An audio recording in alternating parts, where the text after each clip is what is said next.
Hello, everyone. Thanks so much for joining us for Access City Council. I'm your host, City of Las Vegas Communications Director David Riggleman. Coming up on this show, protecting seniors from predators and scams. From state leaders to local boards, the efforts underway to keep senior citizens from becoming victims. To discuss this and much more is our Ward 3 City Councilwoman. You know who it is, Olivia Diaz. Welcome back.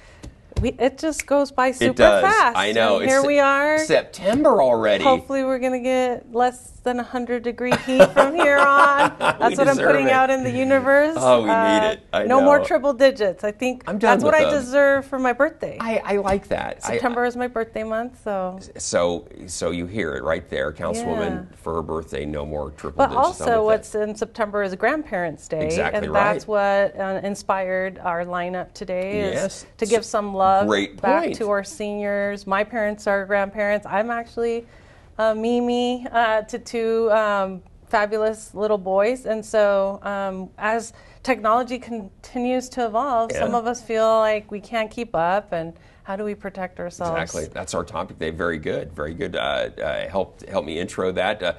First, though, you represent Ward 3, yes. And I want to let everybody out there, if you don't know where Ward 3 is located, well, don't worry. We always show you on the map. It's an interesting ward because it's East Las Vegas, but it also incorporates the downtown arts district, and then also you've got Area 15 over there. Have all the happening spots. All the cool spots are in Ward 3 right now, so good stuff. Well, Councilwoman, you set this up very well for us. You know, our very first guest is the Deputy Secretary of Securities for Nevada's Secretary of State's office. She's here to share some valuable information on how we can protect our seniors from predators. We're very pleased to welcome to the show Erin Houston. Erin, thank you so much for being here. This is such a timely discussion. As Councilwoman said, we have Grandparents' Day coming up. And it seems like every time you turn around, there's another scam aimed at somebody, and a lot of times it's at seniors. Yes, I can't remember what I received recently in my text messages. There was one around toll roads. Yes. There's others around. It included the city of Vegas. I remember contacting you about that. Yes. That phishing text message that I received, but I was like, this is not legit, because I work for the city and I would know if we were pushing out something. But sometimes for the regular public, that's not really entrenched in our day-to-day. It's hard to figure out, is this real, is this not? Mm-hmm. And so many people get duped. And recently we were at the Meadows, let's say it's a senior residence complex, and Edward, I'm going to mess up his last name. Can you say it Yes, for me? Edward Schrock. He's our Chief Complaints Audit Investigator. He did an amazing job doing a presentation for our seniors there, and I said, oh my gosh, this is the type of information we need to put far and wide and make sure that everyone is hearing, so that we, help protect our seniors from becoming a victim and, going through, loss of things that sometimes they can't get back. They don't have another stash of gold bars in a safe somewhere to make them whole. And so as much as we can protect them, that's why we invited Erin today to be part of our show. Well, Erin, thanks so much, and kudos to the Secretary of State's office for offering these types of services to the state. I don't think a lot of people maybe know that your office provides this kind of protection for seniors. Talk a little bit about that. Right, absolutely. Thanks so much for having me. I really appreciate being able to come on the show and talk a little bit about the Secretary of State's office and what we do, our securities division in particular. We do, our main goal is to protect Nevada investors and to promote responsible capital formation, but the reason we're here now is to talk about our seniors and how we can protect them from being victimized by investment scams, which are really, really common and prevalent in not just the senior, but in all vulnerable communities. So one thing we do is we go out into the community, we talk about some of the scams we're seeing most commonly at the moment, and we caution about the red flags of fraud.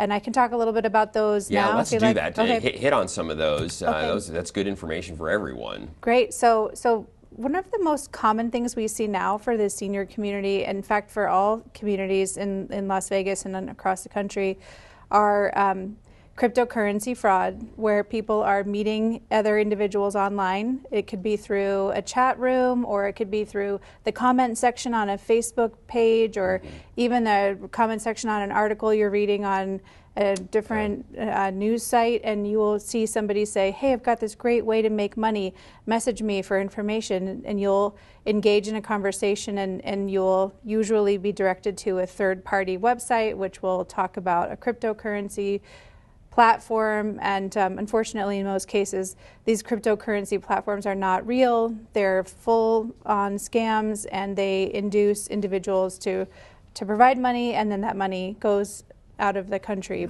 faster than it can be recovered. Another way we see that happening is through, it's a very unfortunate name, I did not make up this name, it's called a pig butchering scam, where individuals will receive a text message, and it will be from somebody who presents himself as attractive and young, and they will show an interest in the other person, and they'll develop a friendship. Almost like a catfish? Almost like a catfish, exactly. Catfishing scam. They call it pig butchering because they say nice things and encourage you to fall. They groom the exactly. person. They groom, and they fatten them for the slaughter. That's where the name came from. I think they're working on another nickname because that one's not very pleasant, but it does illustrate the point very well, which is that you are going to you hear the things that you want to hear. You're going to feel a connection with another person, and it's going to make you feel good and entice you to give up your hard-earned money. And then once that money is gone, it's hard to get back. So, so we really encourage individuals to very, very, very carefully vet anyone to whom they're giving their money for any reason. There's so many ways that people can make you feel like you are special and like you're being seen and heard, especially for members of our more vulnerable populations. That's something that they may be lacking in their everyday life. So it's a vulnerability that scammers exploit, and they know how to do it, and they do it well. So if you do meet somebody in a chat room or online or in any circumstance, even if it's in the grocery store, you really are very, very well served to do a thorough check of that person, vet what they say. You can do that by contacting our division. I was going to say, reach out to your office, right? Yeah. Yep. So every investment advisors, people who sell investment advice have to be licensed to do so in the state of Nevada or federally, and that's pretty much true across the board. You can always reach out to our division. It's nvsos.gov. nvsos.gov, you can click on the securities tab.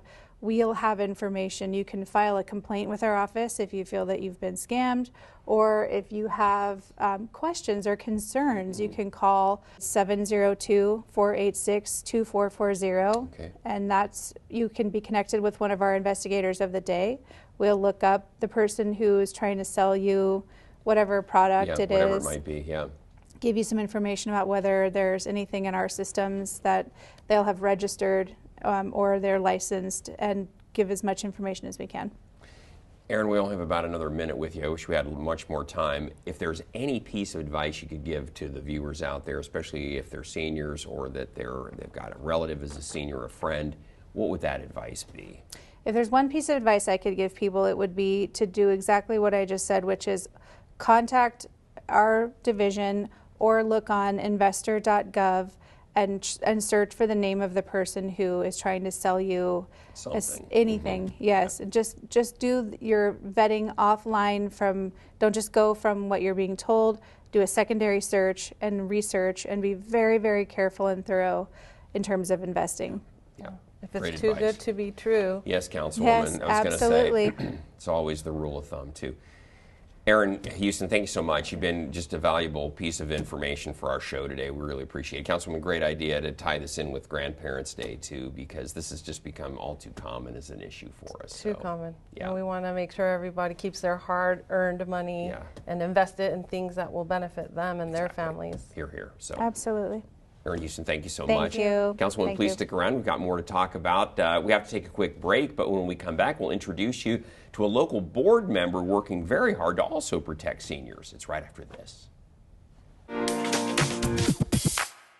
Welcome back, everyone. The city's Senior Citizens Advisory Board is also working hard to protect seniors, provide helpful resources, and to offer support. Joining us now is the Ward 3 Commissioner for the City Senior Citizens Advisory Board. That is Jennifer Drum. She's appointed by you, Councilwoman, to that board. I'm so grateful for Jennifer because obviously this is volunteerism. So I was going to say that was a mouthful to say. Senior Citizens Advisory Board representative for Ward 3, Jennifer Drum. And so they every ward has a representative that our senior citizens could reach out to and basically use them as a way to navigate issues and problems and bring things to the attention of the city to see what we can do to set up our seniors for success, because we are here to make sure that they are taken care of. And we know that, like with my aging parents, I'm having to step more and more into that caretaking role and that navigator, that advocate. And Jennifer Drum is our Ward 3 advocate. That's great. Jennifer, thanks so much for being here. I think a lot of people probably don't even know that the city has a Senior Citizens Advisory Board. Why don't you explain a little bit about what your function is? The board meets together monthly. It's the first Thursday of each month at 1 p.m.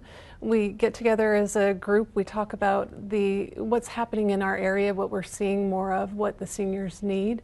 We try to address the issues. We have guests that come and speak to us to help educate us so that we can educate those in the community about the services that are available, because there's a lot of services that are available that people just don't necessarily know about. Talk a little bit about that, Jennifer. I think sometimes seniors will feel, I know this through my own parents, and Councilwoman, I'm sure you share this, they feel sometimes that they're just a little isolated from the things that are available to them.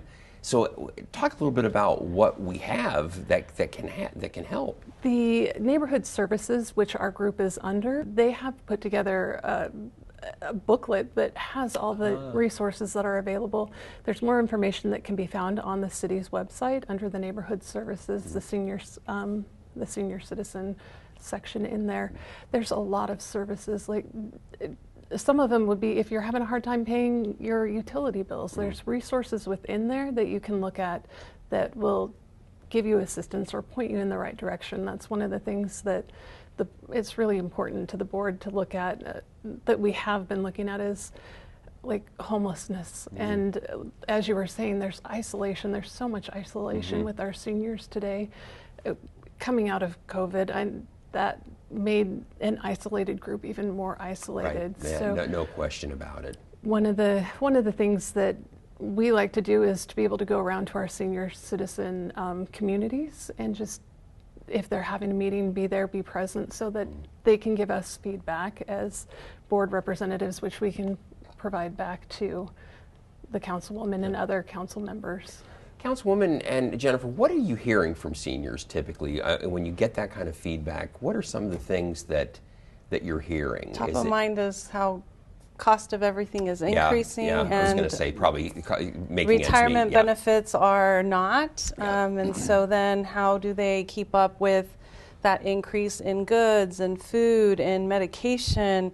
And some seniors are faced with really harsh decisions to then say, well, do I pay to have this medication, or do I pay for this bill?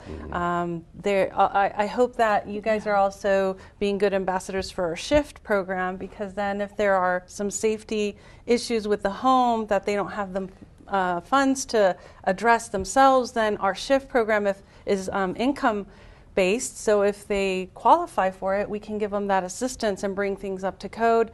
We recently had a ceremonial in the council meeting where I recognized them coming together to rebuild a fence, and that's so important to keep our elderly protected and secured, because at their age they're even more vulnerable, and we want to make sure that they're not a target for abuse or for people coming on their property or doing other more heinous things. Obviously we want what's best, and also what's best, what we know, is for them to be able to age in place. Like if they already own that home and they don't have to go out and pay a rent, that's the savings of their very finite resources. Exactly right. It's a great point. Jennifer, help people get plugged in. If they're maybe seniors themselves, or maybe they've got an elderly parent or grandparent and they're watching this, What's some great advice about getting connected with some of this resource and some of this advice that the city can provide? I would go to the city's website, into the neighborhood services. There's a contact us form on there that if they fill that out, it'll come to our group, and then we will be able to help get it to the right people within the city to address it. But I would start with the website, because there are resources listed there.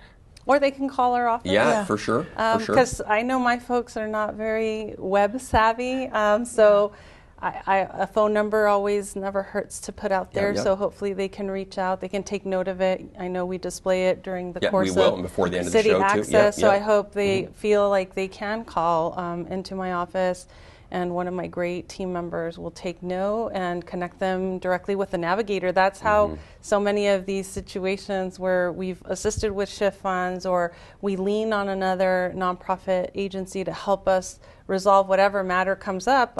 Sometimes it's transportation issues. Yes. Sometimes it's aging in place. Sometimes it's food security. So it just depends what trials and tribulations that senior is going through when they reach out to us, and we do our best to move everything. And our neighborhood services department has some amazing staff that help navigate all of these, let's just say, obstacles that some of our seniors may face. And along those lines, that's a great point, Councilwoman. And Jennifer, along those lines, there's so much resource out there that's available that I think the average senior probably just is oblivious to, right? That is very true. There really are a lot of resources, and one of my friends, her mom was aging, and it was I felt lucky that I had access to these resources to be able to help her to navigate through some of those things as she was transitioning from home to a rehab facility. She's since passed, but there are resources, and reaching out to the city, we can connect you with the resources that, or there's options. So don't feel like there's nothing there and that there's nobody to help, because there are people to help. And I think that's a key, Councilwoman. Exactly, Councilwoman. There's so much out there that people are not aware of. And sometimes it comes down to not having a caretaker. Right. Someone's living on their own. They're not able to remain living independently. So what's the best next step for them? Right. I mean, there's so much to navigate too in terms of power of attorneys, and there's just it's scary space when you think you're all alone and you have to figure out who's going to do it, and someone who's not going to take you to the cleaners, because we've heard so many stories of elderly abuse, especially financially. Yes. So that's why we want to make sure everyone knows that you can lean on the city to help you navigate, find the best partner, the best advocate for you in the space that you need it, because it is daunting. It is daunting. And then as we age, it's harder to make a decision or find the information. And if you can have someone to help you, that's just priceless, in my opinion. And I think clearly, as the baby boom generation, that's the largest segment of the population. As baby boomers age out, this becomes more and more of an issue. Jennifer, I know you're seeing this firsthand, because that segment of the population now is pretty large. It is. It is a large set, and we want to be able to serve them. Yeah. That is key, and to know, they need to know that they're not alone. Even if they don't have family here in Las Vegas, they have people. There's a community here to stand behind them and to help them. We have neighbors. Yeah, exactly. Advocates like Jennifer who sit on our board, the council members, the mayor. I mean, all of us come together to really offer as much help and support as we can.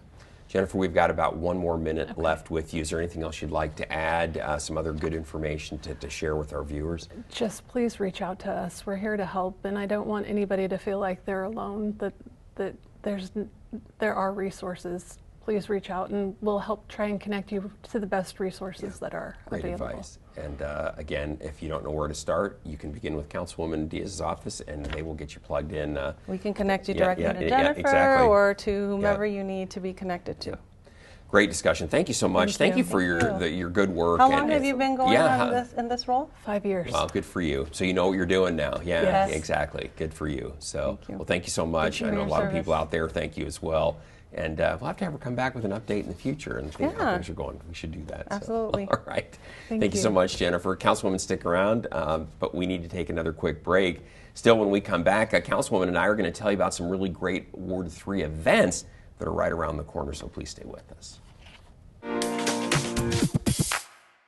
Welcome back, everyone. We are visiting with Councilwoman Olivia Diaz, and we want to tell you now about some great upcoming events you have in Ward 3. We have a brand new space to share with the entire community. Yeah. We're so excited that we're soon to unveil the entire campus here across from City Hall. I think people have been seeing it come up for a couple of years now. Yeah, coming out of the ground. But it seems like yesterday we started on this endeavor. Actually, funny story is that when I came onto this council, we were procuring that final holdout bail bond space in place. That's right. To now make that a reality across the way. So I think the Goodman Plaza is looking amazing, and our buildings that will house employees and other businesses across the way are going to be a fantastic addition to the Muni Court and to City Hall. That's right. The block is now complete.